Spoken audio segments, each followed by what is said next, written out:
Chers amis téléspectateurs de Delta Santé, vous saluons au nom du Seigneur Jésus-Christ. Je suis Bakoyas des messages des derniers temps. Un ministère interdénominationnel dont le but est de révéler la sainteté qui dort au sein des assemblées chrétiennes et de préparer le peuple de Dieu dans l'urgence pour le retour imminent de notre roi, le Seigneur Jésus-Christ.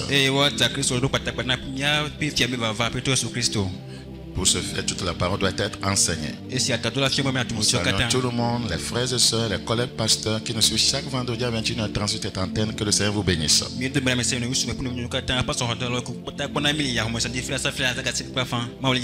Prions s'il vous plaît. Père béni, ta parole fonde chaque cœur. Et sois intronisé roi sur chaque vie. Merci pour cette grâce. Au nom de Jésus, nous avons prié. Amen. Amen. Praise the living God. Alléluia. Nous traitons d'un thème très important, très capital pour l'Église aujourd'hui. Et notre thème est une interrogation. Quel type de roi Christ est-il pour toi? Quel type de roi Christ est-il pour toi? Dans Jean chapitre 6, nous considérons le verset 15. Et Jésus, sachant qu'ils allaient venir l'enlever pour le faire roi, se retira de nouveau sur la montagne, lui seul.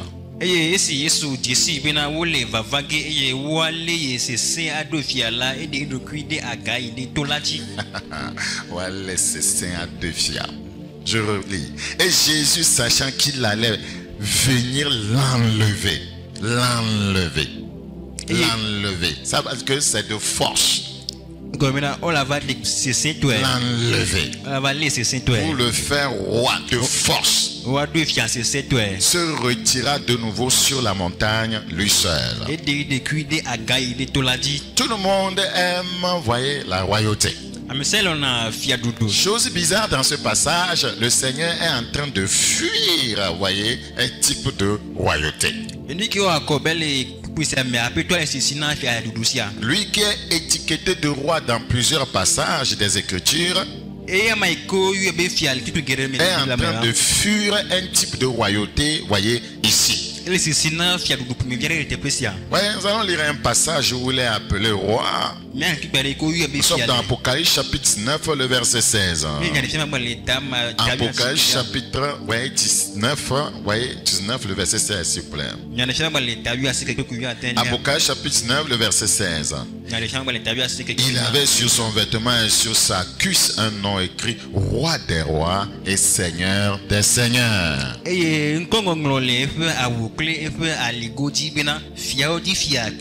né roi. Et nous savons comment les mages sont allés, voyez, honorer le roi qui était né. Quel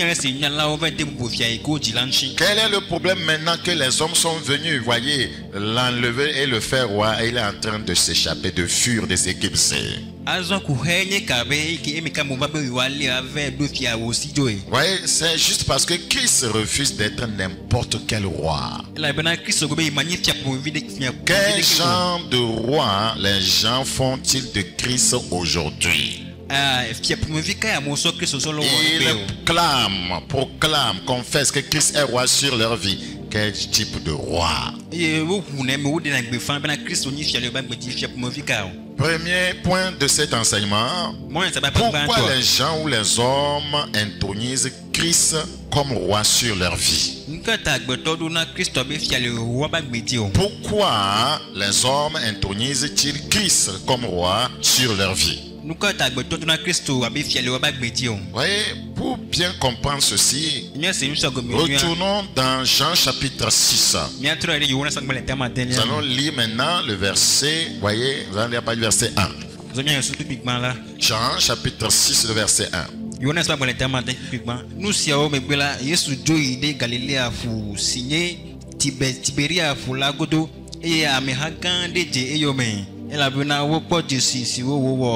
na dolilao eye esi Yesu ide toladila eye obobono afima ple ve nu son lao ke yudato pe nti toton keke nyelado azon ese Yesu uwefe moji eye wokpo bina ameha gande gbona de yegbola eglona Philippe bina afika mia pli abolo le. Nous allons arrêter là. Après cela, Jésus s'en alla de l'autre côté de la mer de Galilée, de Tibériade. Une grande foule le suivait parce qu'elle voyait les miracles qu'il opérait sur les malades.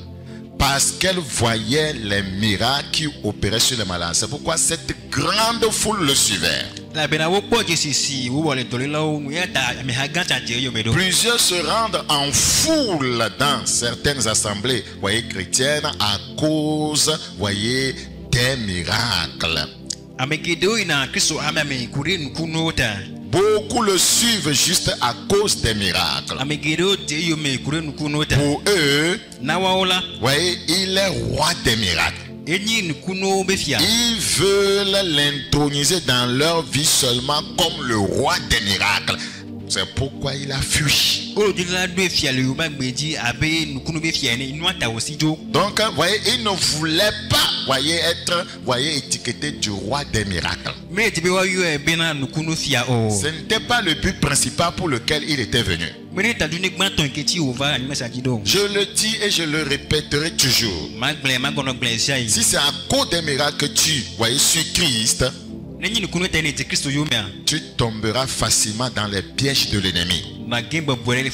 Car tout miracle ne vient pas de Dieu. 2 Thessaloniciens chapitre 2, le verset, voyez, 9. 2 Thessaloniciens chapitre 2, le verset 9. L'apparition de cet impie se fera par la puissance de Satan, avec toutes sortes de miracles, de signes et de prodiges mensongers. Donc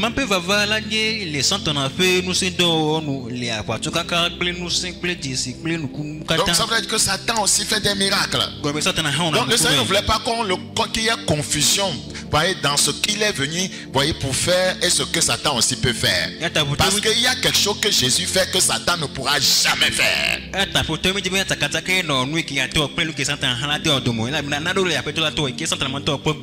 La Bible dit au verset 10, et avec toutes les séductions de l'iniquité pour ceux qui périssent, parce qu'ils n'ont pas reçu l'amour de la vérité pour être sauvés.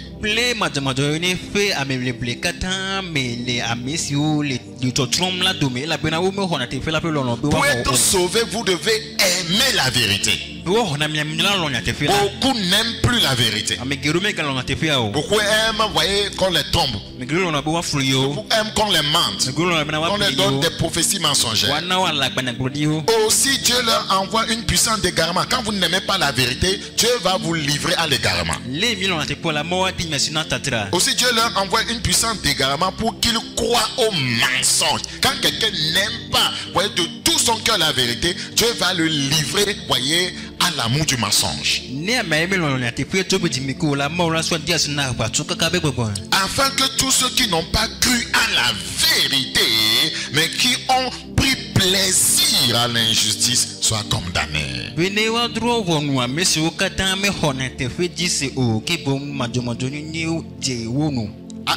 Vous voyez, dans Apocalypse chapitre 13, verset 13, nous verrons là que le diable aussi fait des miracles. C'est la raison pour laquelle lorsque les gens sont venus pour l'introniser roi, à cause des miracles qu'ils voyaient, Jésus dit, si je ne vis pas ici, là, voyez, il y aura confusion. Apocalypse chapitre 13. Apocalypse chapitre 13. Le verset 13, en avait rapidement.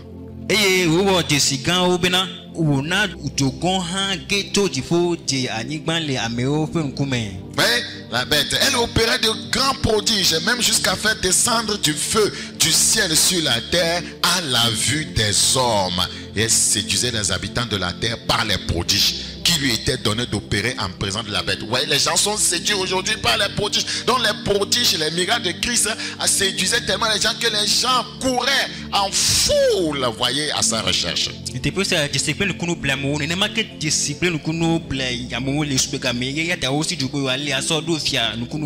étaient uniquement concentrés sur ça. C'est ça même le problème. Regardez Apocalypse chapitre 16, le verset 14. Apocalypse chapitre 16. Le verset 14. La Bible dit, car ce sont des esprits de démons qui font des prodiges. Savez-vous qu'il y a des esprits de démons qui font des miracles et que plusieurs, soi-disant certains dieux, sont partis chercher ces esprits de démons pour faire des miracles dans ces temps de la fin?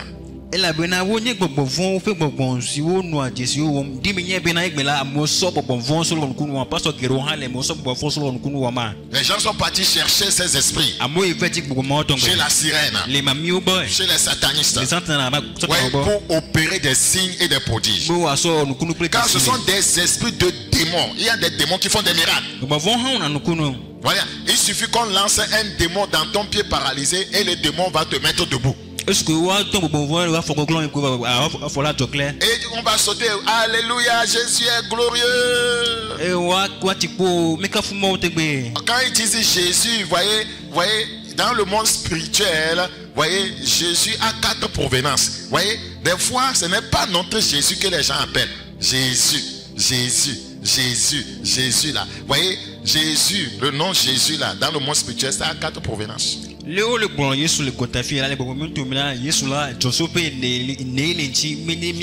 pas que quiconque dit Jésus là, il appelle le Jésus crucifié pour nos péchés. Ne croyez pas ça.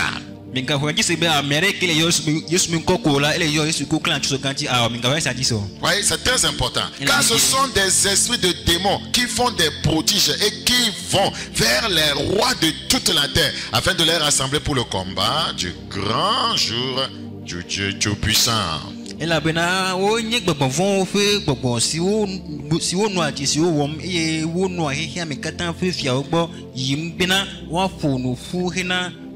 Christ ne voulait pas être intronisé comme un roi faiseur de miracles seulement. Vous devez souligner ça.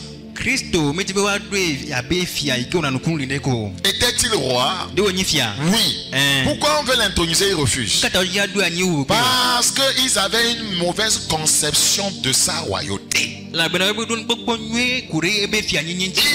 une mauvaise conception de son règne. On peut expérimenter des miracles sans toutefois être sauvé. On peut expérimenter des guérisons sans être sauvé. Parce que miracle de guérison, miracle de délivrance, ce n'est pas seulement dans le christianisme. Ça, on le fait chez les musulmans. On guérit, on délivre des démons chez les musulmans. On guérit des démons chez les animistes, chez les adeptes de Mami Wata. On utilise la reine mère. On invoque son nom pour chasser les petites sirènes. On utilise, voyez, le nom d'autres esprits pour chasser d'autres esprits chez les hindous. Dans plusieurs religions, on chasse les démons, on guérit les malades. Ce n'est pas seulement dans le christianisme. Les Indiens, les Muslims, les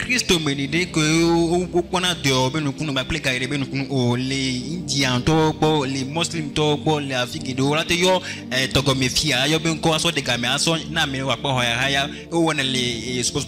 donc là où il y a des miracles, ça ne veut pas dire que Jésus est là-bas. Jésus n'est pas l'unique auteur des miracles. Il y a des esprits de démons qui font des miracles. Satan fait des miracles.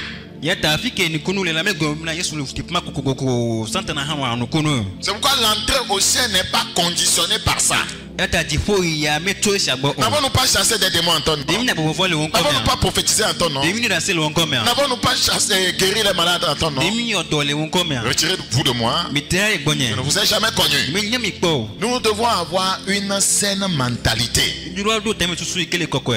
Une saine mentalité. Donc quand vous prêchez l'évangile et vous fondez seulement sur les miracles, voyez, vous n'êtes pas en train de prêcher l'évangile de Christ. Parce que les miracles se retrouvent dans plusieurs autres religions. Si tu ne sais pas, faut moi j'ai vu un malam chasser les démons. Il chassait un esprit qui avait marié une jeune fille. Et l'esprit parlait en disant, voyez, elle est à moi, c'est ma femme. Et malam lui a demandé, quand est-ce que tu as payé la dot? Et il a chassé. Il y a des invocations qu'on fait. Voyez, ça ne vient pas de Jésus. Ils ont aussi leur source pour chasser les démons. Il y a des esprits qui opèrent des miracles de guérison. Nous venons de le lire dans l'Apocalypse. Ne vous trompez pas. Et plusieurs religions adorent les esprits de démons qui font des prodiges. Donc si vous venez à Christ pensant l'introniser seulement comme, voyez, le roi des miracles, des guérisons, voyez, cela ne lui suffit pas. Il n'est pas d'accord. Il va vous fuir. Tous ceux qui, voyez, ont une telle mentalité, voyez, Christ va les fuir. Christ va s'éclipser de votre vie. Regardez dans Matthieu chapitre 11. Matthieu chapitre 11. Matthieu chapitre 11 verset 20. Matthieu chapitre 11 verset 20. Pourquoi quand vous parlez de guérison, de miracles, de délivrance aux gens, à cause de ça, viens à l'église, viens à l'église. Les gens vont dire que non. Est-ce que c'est seulement on vient à Jésus qu'on peut être guéri, on peut être délivré? Parce qu'il y a d'autres moyens pour se faire guérir. Voyez, il y a des sorcières, des satanistes, il y a des grandes mamies qui opèrent toutes ces choses-là. Donc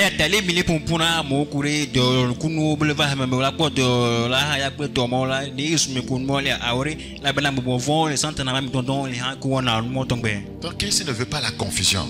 Le but de Christ est autre, je vais vous le révéler. Matthieu chapitre 11, le verset 20. Alors il se mit à faire des reproches aux villes dans lesquelles avaient eu lieu la plupart de ces miracles, parce qu'elles ne s'étaient pas répandues.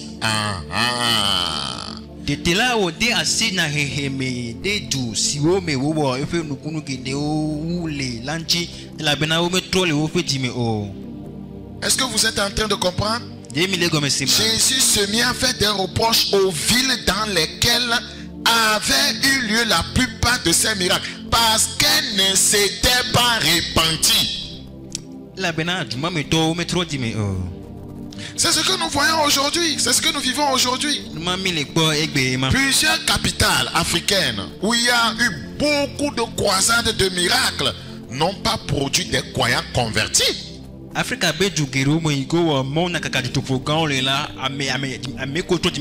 n'a pas produit des croyants authentiques. Si c'était le cas, le réveil allait prendre, voyez, naître depuis en Afrique noire. Toute l'Afrique allait être en ébullition pour le Seigneur. Il y a eu de grandes croisades d'évangélisation, de miracles depuis le Osborne, voyez, Bonquet, tout ça là, de grandes croisades. Mais l'Afrique n'est pas encore réveillée. Ça n'a pas produit des croyants réellement authentiques. C'est ce que Christ est en train de dire ici. Il y a eu des miracles, mais les gens ne se sont pas répandus. Et Christ est en train de leur faire des reproches.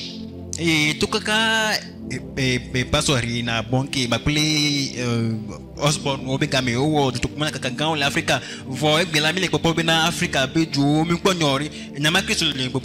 ce que Jésus ne veut pas. Des miracles alors que les gens ne se répandent pas. Des miracles alors que les gens ne sont pas transformés. Ils ne se répandent pas. Ils sont guéris. Ils sont délivrés. Les portes s'ouvrent dans leur vie. Mais ils ne sont pas répandus. Jésus était en train de faire des reproches ici. Voilà le verset 21. Matthieu 11, 21. Malheur à toi, Chorazin. Malheur à toi, Bethsaïda.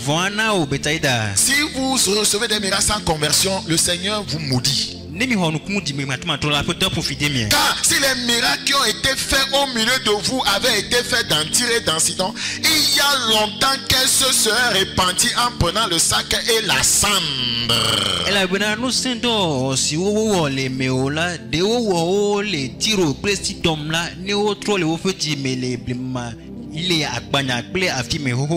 Christ nous révèle ici que le but, voyez, pour lequel il fait des miracles, c'est d'amener des gens à la repentance. Si Christ s'est éclipsé à refuser qu'on l'introduise au roi, c'est parce que les miracles que les gens avaient eu ne les avaient pas amenés à la repentance. C'est pourquoi il ne voulait pas être le roi des gens qui ne sont pas repentis. ne Christ aussi e yo gbebe na bo ma do enukunu be fi ola la be na nukunu ke wo na momo la mi na momo tro di mo mi le di ni di ma to lo be fi o. Donc le but des miracles c'est de nous conduire à la repentance. Eta nukunu be di si de alo nukunu enyi be o be ta do di wa promi. C'est pourquoi il est en train de dire malheur ici. Yata wo be von. Malheur à toi Corazin. Baba na Corazin. Malheur à toi Betsaïda. Vona o Betsaïda. Voyez, car si les miracles ont été faits au milieu de nous, de vous, avaient été faits dans Tyr et dans Sidon, il y a longtemps qu'elles se seraient répandues en prenant le sac et la cendre. Elle avait annoncé aussi où les méola, des où les tirs au Sidon là, ne vous trouvez les petits mais les pléma, les akpana. Je puis entendre en esprit malheur à toi. Voyez, telle ou telle capitale africaine. Malheur à toi, parce qu'il y a eu de grandes croisades de miracles en ton sein, mais il n'y a pas de repentance.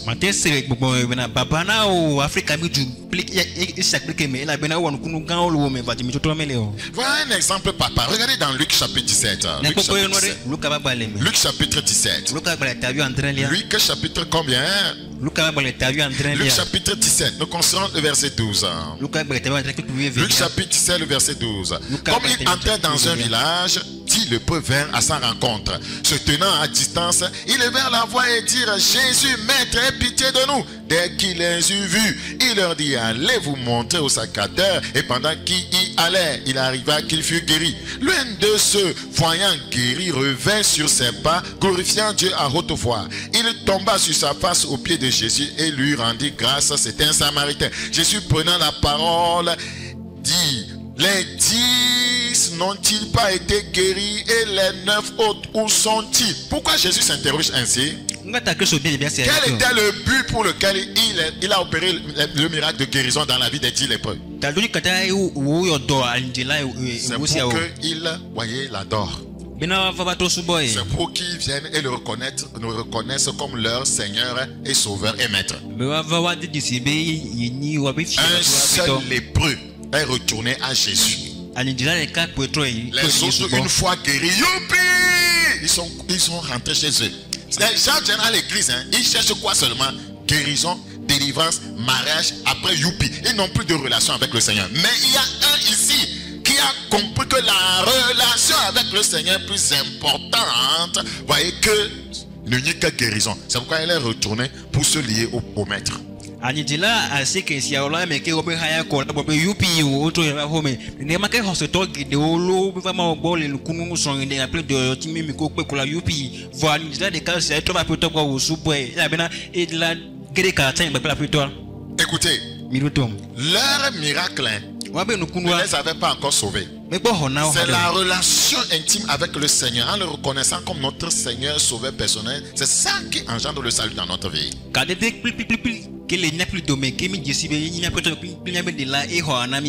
verset 18 maintenant, s'il vous plaît. Ne s'est-il trouvé que cet étranger pour revenir et donner gloire à Dieu?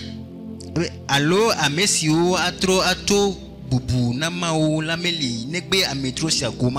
le verset 19. Puis il lui dit: lève-toi, va, ta foi t'a sauvé. Les autres n'ont pas eu ce privilège. Les autres, c'était un miracle. Ici, ta foi t'a sauvé. Le Seigneur veut qu'il y ait cette différence-là. Le but de ces bienfaits, c'est de nous amener à avoir une relation beaucoup plus profonde avec lui. Les 9 autres ne s'intéressaient pas à Christ, mais à leur miracle de guérison. C'est ce qui se passe dans, voyez, ces fins des temps. Frères et sœurs, c'est la vérité. Quel type de roi Christ est-il pour plusieurs? Le roi qui résout leurs problèmes. Le roi qui les délivre de la maladie. Qui les délivre des situations compliquées. Quand ils ont un souci, ils viennent, voyez, le voir, reçoivent la solution et disparaissent. Ils n'ont pas de relation avec lui. Le Seigneur ne veut pas être le roi de telle personne. C'est pourquoi il s'est éclipsé. Retournons dans Jean chapitre 6. Jean chapitre 6. Nous considérons le verset, voyez, 2. 2 encore. Une grande foule le suivait parce qu'elle voyait. Parce que la raison. Parce qu'elle voyait les miracles qu'il opérait sur les malades. Ce n'est pas parce que les gens étaient fatigués de leur péché. Les gens voulaient abandonner la fornication. Les gens voulaient abandonner l'adultère, le mensonge. Les gens voulaient abandonner l'espianisme, la haine, le commérage, calomnie. Vous voyez, les gens, ce n'est pas la raison là. Les miracles. Mais il y a un miracle wokpo jesi si o wole do lonu o meje yo me la bena o be nu fun ti o la bena o je la si o lo be makon yin magbe ti o be ayan je magbe ti alagba ba pro no vi o magbe ti o vo kunu ti pe. Tu vas lire maintenant page verset 5 en français. Ayant levé les yeux et voyant qu'une grande foule venait à lui, Jésus dit à Philippe: où achèterons-nous des pains pour que ces gens aient à manger? Il disait cela pour l'éprouver. Il disait cela pour l'éprouver, car il savait ce qu'il allait faire. Écoutez, le Seigneur sait toujours ce qu'il a à faire. Philippe lui répondit: je voudrais attirer votre attention sur un fait. Savez-vous que le Seigneur nous éprouve tout le temps? Vous pensez que Jésus ne prouve pas quoi? Il nous teste. Il savait ce qu'il allait faire, mais il a testé son disciple ici. Philippe lui répondit: les pains qu'on aurait pour 200 deniers ne suffiraient pas pour que chacun ait reçu un peu. Il a échoué au test. Il n'avait pas la foi. Il ne croyait pas que Christ pouvait faire quelque chose. Philippe donu bena abolo denario ala fa evehan mele wonu teke bena wodome de sia denaro viade o. Philippe gagne interpréter ami kay bena yesu late on ko interpréter. Un de ses disciples, André, frère de Simon Pierre, voyez, lui dit: il y a ici un jeune garçon qui a 5 pains d'orge et 2 poissons. Mais qu'est-ce que cela pour tant de gens? Jésus dit: faites-les asseoir. Il y avait dans ce lieu beaucoup d'herbes. Ils s'assirent donc au nombre d'environ 5000 hommes. 5000 personnes sont venues après Jésus. Mais ils ne cherchaient pas le salut. C'est Jésus lui-même qui va dire ça, c'est pas moi. Quand on va continuer, vous allez voir ça. 5000 personnes, sans compter les femmes et les enfants. Mais ce n'était pas le salut qu'ils cherchaient. Des milliers de personnes, vous allez voir, agglutinées dans les assemblées chrétiennes. On va dire: mais ils sont nombreux dans des croisades, ils sont bombés. Donc bondés, on dit. Mais ce n'est pas, vous voyez, oui, ils sont bondés et bombés. Vous voyez, ce n'est pas le salut qu'ils cherchent. Amen. Nous tous, après Amaton, au Dieu, nous nous prenons des vieux mélémos, vomi le hodimo, une crocodimo, les manqués à Megedo, une area à Saro, mais au menu, nous connaissons. Praise the living God. Alléluia. Regardez, verset 1. Jésus prit les pains, rendit grâce et les distribua à ceux qui étaient assis. Il leur donna de même les poissons autant qu'il en voulut. Autant qu'il en voulut. Le Seigneur leur a fait manger comme il veut. Rassasier de miracles comme il veut. Rassasier de prodiges comme il veut. Rassasier de voitures, de portes comme il veut. Voyez, argent comme il veut. Boulot comme il veut. Voyez, tout comme il veut. Afuto na odi fonwe ka abalesi oji ene agbofu abalesi oji ene donu kunu amlora abalesi oji ene afuto na odi fonwe. Lorsqu'il fut rassasié, et mais que odi fola dit à ses disciples: ramassez les morceaux qui restent et afin que rien ne se perde. Le Seigneur n'aime pas le gaspillage. Afuto mo na ngbegbin. Le Seigneur n'aime pas le gaspillage. Il y a un témoignage où, voyez, Jésus était contre le gaspillage. Oui, les gens vont aller en enfer à cause de ça, le gaspillage. Oui, ces gens ayant, pesez bien les mots, nous sommes au verset 14, on va s'arrêter là. Ces gens ayant vu le miracle que Jésus avait fait, disaient: celui-ci est vraiment le prophète qui doit venir dans le monde. Aujourd'hui là, qui est-ce que les gens qualifient de vrais hommes de Dieu? Ceux qui font des miracles. Satan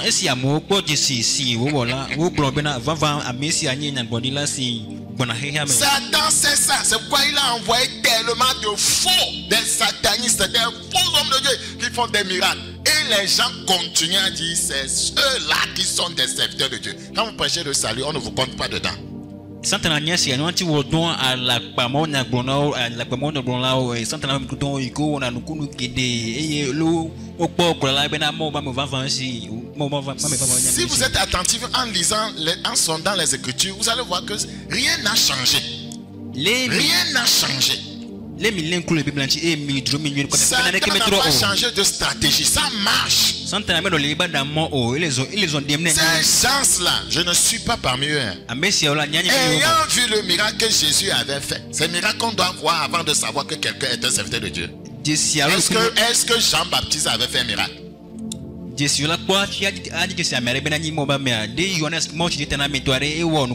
Les miracles doivent accompagner un homme de Dieu, c'est vrai. Mais est-ce que c'est ça qu'on doit voir nécessairement pour dire? Il y a d'autres choses à considérer aussi.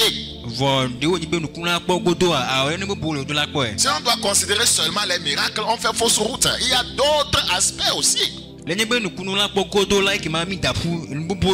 Ces gens-là ne voyaient pas ce pourquoi Jésus est venu. Eux, ils voyaient seulement miracle. C'est ça qui fait qu'ils étiquettent Christ, voyez, de prophète.